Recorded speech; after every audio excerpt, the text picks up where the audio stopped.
뉴스 연구소. 오늘 아침 뉴스의 맥을 짚어드리는 시간 뉴스 연구소. 오늘도 두 분의 연구위원 함께합니다. CBS 김광일 기자, 뉴스톱 김준일 대표, 어서 오십시오. 안녕하세요. 오늘 주목할 뉴스 어디로 갈까요? 총리 대신 부총리, 장관 대신 차관. 예, 오늘 0시를 기해서 이미 이제 새 대통령 윤석열 대통령의 임기가 시작이 됐습니다. 네, 일단 군 통수권자로서 합참의 보고를 받는 걸로 업무를 시작했고요. 네. 오늘 오전 11시부터 취임식이 이제 공식 행사가 있습니다. 그렇죠. 뭐 반쪽 출범 이런 얘기가 나오는데 왜 그러냐면 장관 후보자가 지금 18명이거든요. 네. 네, 그중에 현재까지 국회에서 인사청문 보고서 채택된 게 7명밖에 없습니다. 그리고 민주당이 거부하면서 이 채택이 안 된 사례가 5명이 있는데 이 5명은 윤석열 대통령이죠. 이제는 이제 당선인 시절에 청문 보고서 재송부 요청을 어제까지로 걸어놨었거든요. 네네. 그런데 장관 같은 경우는 그 뭐 국회 인준이 필요가 없으니까 임명이 강행될 것 같습니다. 당장 임명이 가능한 장관이 12명입니다. 18명 중에서요. 네네. 5명은 시간이 좀 더 필요해 보이고요. 김인철 사회부총리 겸 교육부 장관은 이제 후보자는 낙마가 됐는데 후임을 아직 찾지 못한 상태입니다. 근데 이제 장관을 제청하려면 임명 제청을 총리가 하는 거잖아요. 네. 왜냐면 한덕수 국무총리 후보자는 인준이 안 된 상태 아닙니까? 네. 예, 그러면은 그냥 김부겸 총리가 한 이틀 더 근무하면서 추경호 부총리 후보자를 임명하고 네. 추경호 부총리 후보자가 총리 권한대행이 돼가지고 장관들을 임명 제청하는 형식. 일단은 김부겸 총리가 내일까지는 업무를 보고요. 네. 그 사이에 지금 나와 있는 일부 장관 후보자를 먼저 제청을 하고 추경호 이제 기재부 장관 후보자 포함해서 몇 명을 제청을 하고 그리고 나서 이제 내일 업무를 마치고 사임을 하게 되면 그 이후는 추경호 부총리가 대행해서 하는 걸로 지금 얘기가 나오고 있습니다. 예. 이제 장관은 그렇고 아예 이제 그 장관 자리가 좀 당분간 길어질 자리들 있잖아요. 거기 이제 차관이 대행하는 방식으로 할 것 같습니다. 공석이 길어지는 곳은 그냥 차관이어서 어제 차관도 싹 발표해 버렸더라고요. 그러니까 주로는 좀 그 해당 분야의 잔뼈가 굵은 사람들을 등용을 했어요. 뭐 네. 외교부 이차관 같은 경우에는 문재인 정부에서 한반도 교섭 통상교섭본부장에 있었던 이도훈 본부장이 이차관으로 발탁되기도 했습니다. 예, 장관보다 차관이 먼저 임명되는 좀 이례적인 상황도 벌어졌는데 김준일 대표 예. 어떤 부분 주목하십니까? 일단 인사부터 좀 얘기를 하면은 네. 차관 20명을 다 한꺼번에 한 거는 장관의 공백 상태를 오랫동안 이제 공백이 오래 이어질 수도 있다라는 거를 예상을 하고 차관이 조금 부처를 진두지휘하라 이런 뜻이에요. 그래서 뭐 원래 차관은 관료 출신들이 많이 합니다. 그렇죠. 그런데 어제 인선을 보면은 일단은 20명 중에 여성이 한 명도 없어요. 그러네요. 그리고 40대가 한 명도 없습니다. 물론 뭐 관료 중에 이제 그 차관까지 가려면 40대가 흔치는 않은데 그래도 옛날엔 조금 뭐 섞여 있기도 했거든요. 그래서 지금 평균 연령 56세. 그래서 차관 같은 경우에는 다 대부분 다 관료다라는 거고 어제 눈에 띄었던 게 대통령실에 대해서도 추가 인선을 했어요. 네. 근데 강의구 부속실장 내정자가 이제 있는데 검사 출신입니다, 역시. 그래가지고 검찰 수사관 출신입니다. 수사관, 검찰 수사관. 출신. 그래서 같이 이제 20년 정도 이제 그 일을 했다라고 합니다. 그래서 지금 대통령실 같은 경우에는 주요 보직이 다 검찰이에요. 지금 이를테면은 대통령실 총무비서관의 윤재순 전 대검 운영지원과장, 그리고 인사기획관의 복두규 전 대검 사무국장, 인사비서관의 이원모 전 대전지검 검사, 공직기강 비서관에는 유성 간첩주장 사건으로 징계받았던 이시원 검사도 있고요. 지금 법률비서관 주진우 전 서울동부지검. 그래서 뭐 검찰공화국 이런 얘기가 사실은 검찰이 막 수사를 많이 해서 검찰공화국도 있지만은 최소한 이 대통령실은 지금 검찰공화국처럼 됐다. 검찰이 중요 보직을 지금 다 했다라는 건데 인맥이 뭐 검찰밖에 안 했으니까 당연한 거 아니냐. 뭐 이런 얘기도 있고 너무한다 해도 너무한다. 뭐 이런 비판들이 있고요. 지금 이제 그 아까 전에 얘기했듯이 헌법 88조에 보면은 그 국무회의를 열려면은 장관이 15명 이상 나와야 되거든요. 그렇죠. 근데 현재 지금 어떻게 돼 있냐면은 5명은 지금 통과를 했어요. 네. 인사청문 보고서가 채택이 됐고요. 5명은 어제 보내달라고 해서 임명 강행을 할 것 같습니다. 그럼 10명이잖아요. 여기에 지금 문재인 정부의 그 비정치인 출신이 4명이 있어요. 그러면 정치인 중에 한 명, 정치인 출신 장관이 한 명이 들어가야 됩니다, 지금. 그래서 어제는 유은혜, 박범계, 이인영 3명만 사표 수리를 했거든요. 그러면 그 중에서 이제 전해철, 한정혜, 황희 같은 분들도 이제 윤석열 정부에 국무회의를 열어서 들어가야 됩니다. 아, 의결 정족수 채우려면 그 말이 있는 거죠. 알겠습니다. 이 인선 이야기를 좀 바꿔 청문회 얘기로 가보죠. 김광일 기자. 부실 검증, 부실 해명.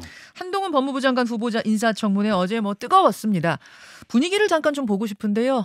분위기를 엿볼 수 있는 음향이 좀 준비되어 있나요? 예. 소위 검수완박 법안이 국회를 통과하여 시행을 앞두고 있어서 국민적 우려가 큰 상황입니다. 인사말에 검수완박이라는 용어를 굳이 쓰신 거는 싸우겠다는 거죠. 이거 사과 받고 취소하지 않으면 인사청문회 할 이유가 없어요. 후보자의 자녀 혼자 하는 매우 어렵다. 가족들이 총동원됐다. 그리고 이 스펙 쌓기에 허위가 개입돼 있을 가능성이 매우 높다. 입시에 쓰이지도 않았고 입시에 쓰일 계획도 없는 그 습작 수준의 글을 올린 것을 가지고 그 수사까지 말씀하시는 건 좀 과한 말씀 같습니다. 예. 어제 굉장히 길어졌어요. 한 17시간 했죠. 오늘 새벽 3시 반쯤이나 끝났습니다. 네네. 어제 차수 변경할 거라고 좀 예고를 해드렸었는데 일단 오전에 한참 늘어졌어요. 그러니까 자료 제출이 미비하다 이런 문제로 한참 동안 기싸움을 여야가 벌여갔고 들으신 것처럼 한동훈 후보자가 그 모두 발언에서 검수완박 소위 검수완박 이렇게 단어를 썼거든요. 네. 그걸로 민주당이 발끈하면서 한참 길어졌습니다. 그런 용어를 쓰는 거는 싸우자는 거냐? 이제 김종민 의원이 그렇게 문제 제기한 거죠. 네, 방금 들으신 대로 그렇고 그래서 주 질의는 시작하지도 못하고 의사진행 발언만 계속 오가다가 오전 시간을 다 보냈습니다. 네. 오후에야 이제 본격적으로 시작이 됐는데요. 내용도 이제 어제 우리가 미리 보는 청문회라고 짚었던 거에서 크게 벗어나지 않았습니다. 민주당은 딸 스펙 논란에 이제 공세를 집요하게 퍼부었고요. 근데 결정적인 한방 새로운 얘기들은 나온 게 없었습니다. 그런가 하면 한동훈 후보자는 입시에 쓰이지는 않았다라면서 이제 아무나 가질 기회는 아니었고 제 딸이 운이 좋고 혜택을 받은 거였다라는 정도까지만 좀 인정을 했습니다. 입시에 사용된 사실이 없고 앞으로도 사용할 계획이 없다. 생각이 전혀 없다. 네. 이제 이렇게 답변을 한 거죠. 네. 다만 이게 법적인 문제가 없다고 하더라도 사실 스카이캐슬처럼 이렇게 일반인들은 넘보지 못할 그런 스펙이잖아요. 대필 표절 의혹도 있고 그러다 보니까 해명이 좀 부실했던 거 아니냐 이런 지적도 계속 나왔습니다. 자, 그런 와중에 민주당 의원들이 질의하는 과정에서 팩트 체크가 안 된 부분들을 질문하면서 전체적으로 좀 희화화된 부분도 있는 것 같아요. 그러니까 코미디 같은 시간들이 있었습니다. 최강욱 의원 이제 처음에 검수완박 추진했던 최강욱 의원 같은 경우에는 노트북 기부자가 자료에 한 아무개로 나온다라고 했는데 이건 한 아무개라는 게 한국 3M 회사 이름이라고 반박을 당했어요. 한번 들어볼까요? 그 부분? 그 물품을 지급받았다는 보육원의 경우에 지금 보십시오. 기증자가 한 아무개라고 나옵니다. 지금. 그리고 거기에 해당되는 것은 영리법인이라고 나옵니다. 위원님 아까 말씀하신 건 한 땡땡으로 나온 거 있지 않습니까? 그거 한국 3M 같습니다. 한국 3M. 거기 보면 영리법인으로 돼 있지 않습니까? 제가 보니까요. 제 딸 이름이 영리법인일 수는 없죠. 이 논문을 일저자로 썼습니다. 이모하고 같이. 공저자가 아니라 일저자로. 누구와 같이 썼다고요? 이모하고요. 이모. 위원님 제가 사실 이걸 잘 챙겨보는 아빠가 아니라 잘 모르긴 하겠는데요. 이모랑 뭘 같이 했다는 얘기는 논문을 같이 썼다는 얘기 제가 처음 들어봅니다. 앞에 게 최강욱 의원이고 뒤에 게 지금 김남국 의원이 질의한 거였거든요. 네. 근데 이모랑 논문을 같이 썼다. 그러니까 한 후보자 딸이 논문을 같이 썼다라고 주장을 했는데 이제 이거는 이모 씨를 그렇죠. 김남국 의원이 이모라고 착각하고 질의한 것 같습니다. 김모, 이모, 한모 할 때 그 이모 교수를 이모하고 착각을 하면서 최강욱 의원은 한땡땡 한국 3M을 이제 한땡땡으로 착각을 하면서 자, 김준일 대표. 예. 어떤 부분 주목하셨어요? 민주당 법사위원들의 어제 질의 수준에 제가 좀 많이 실망을 했습니다. 개인적으로. 왜 실망을 했냐면은 준비를 일단 안 했고요.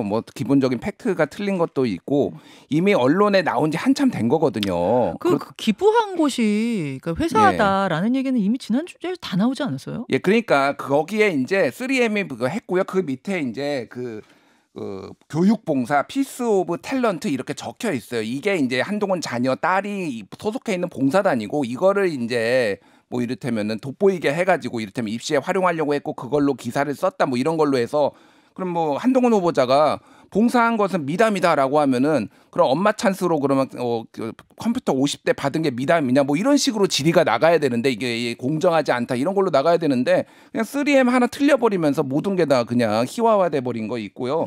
이수진 의원 같은 경우에도 뭐 이를테면은 한동훈 후보자를 막 윽박지르다가 잘 새기겠다 이렇게 한동훈 답변을 하니까 뭐라고요? 비꼬는 거냐라고 하면서 동료 의원들이 웃고 뭐 이런 뭐 일부 네티즌들은 뭐 술 취한 것 아니냐 뭐 이런 얘기까지 있을 정도로 이거 전체적으로 온라인상에서 전체적으로 희화가 됐어요. 그래서 어제 뭐 이를테면은 손혜원 전 열린민주당 의원은 바보 같은 민주당이다. 뭐 페이스북에 한동훈만 돋보이게 했다. 뭐 이런 식으로 지금 평가들이 나옵니다. 그래서 전체적으로 보면은 준비가 덜 됐고 조국 한풀이하러 나온 거냐 계속 조국 얘기만 하고 이게 지금 무슨 이제 청문회냐 후보자 도덕성과 자질을 지금 해야 되는데 굉장히 답답한 청문회였습니다. 민주당이 어제 이제 조국 수사, 조국 사건 과거 얘기를 많이 했는데 사실 한 2년 전, 3년 전인가요? 이제 조국 사건, 조국 청문회 당시 했을 때는 국민의힘 같은 경우는 아주 목숨 걸고 조사하고 거기 청문회에 임했었거든요. 뭐 국민적인 그런 에너지가 있는데 당이 이걸 담지 못하면 우리가 죽는다라는 각오와 결기로 그때 이제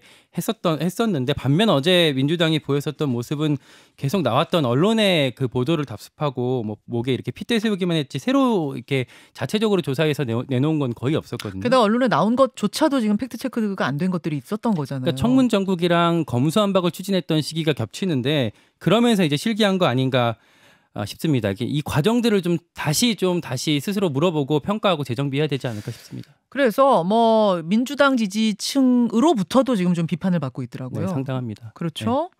그런 상황. 예. 자, 오늘 이 내용은 2부에 양당을 다 만납니다. 어제 그 청문회 현장에 있었던 김종민 의원도 민주당 김종민 의원도 만나고 또 국민의힘의 권성동 원내대표 인터뷰도 오늘 준비가 돼 있으니까요. 돌쇠 토론까지 다 이 이야기는 더 해보기로 하고 그다음으로 넘어가죠. 예. 첫 중대 시민재해. 첫 중대 시민재해 이게 무슨 말입니까? 그러니까 중대재해처벌법이 1월 달에 시행이 됐잖아요. 예. 근데 이걸 자세히 좀 보면 중대 산업재해랑 중대 시민재해로 나뉩니다. 그러니까 기업이 책임을 져야 되는 거 외에도 공공시설에서 사망자가 발생했을 때도 이제 가중처벌하는 조항들이 담겨 있거든요. 근데 이 시민재해가 수사기관에서 혐의로 적용된 첫 사례가 최근에 나왔습니다. 네, 그러니까 어떤 골프장 거예요? 익사 사고인데요. 예, 그러니까 예. 지난달 27일에 전남 순천의 한 골프장에서 50대 여성이 그러니까 골프장에 워터 해저드라고 그러니까 일종의 연못에 빠졌던 사고거든요. 그러니까 40분 만에 구조돼서 병원으로 옮겨졌는데 숨졌습니다. 그게 한 3m짜리였다면서요. 네. 그러니까 경찰은 이 골프장도 공중이용시설에 해당하고 한 명 이상 사망한 거니까 중대 시민재해에 해당한다 이렇게 좀 판단을 내렸고요. 이 골프장도 이제 50명 이상이 이제 상시 노동하고 있다고 해요. 네. 그래서 이제 3년 유예가 되는 이제 대상들이 있는데 여기에 해당하지 않는다라고 경찰이 설명하고 있습니다. 중대 시민재해라는 것은 사실은 좀 낯설어요. 예. 그러니까 중대 시민재해는 세 가지예요. 특정 원료 또는 제조물 그리고 공중이용시설, 공중교통수단 여기에서 사망자가 1명 이상 나거나 네. 2개월 이상 치료가 필요한 부상자가 10명 이상 나는 건데 여기에서는 공중이용시설이죠. 그래서 여기에서는 건축물 붕괴, 공연장 사고 뭐 이런 것들입니다. 그래서 이거를 사실 너무 광범위한 거 아니냐 이런 재개의 우려들이 있었는데 네네. 어찌됐든 사망자가 발생을 했고 골프장이 요즘 호황인데 시설물 관리를 못했다라고 해서 이런 것들을 조금 적용을 하는 거를 경찰이 좀 들여다보고 있는 상황이에요. 여기까지 두 분 수고하셨습니다. 감사합니다. 김현정의 뉴스쇼는 청취자 여러분의 참여로 이루어집니다. 트위터, 페이스북, 레인보우 게시판, 그리고 단문 50원, 장문 100원의 유료 문자 샵 1212, 우물정 1212 통해 참여하실 수 있습니다. 김현정의 뉴스쇼, 여러분과 함께 만듭니다.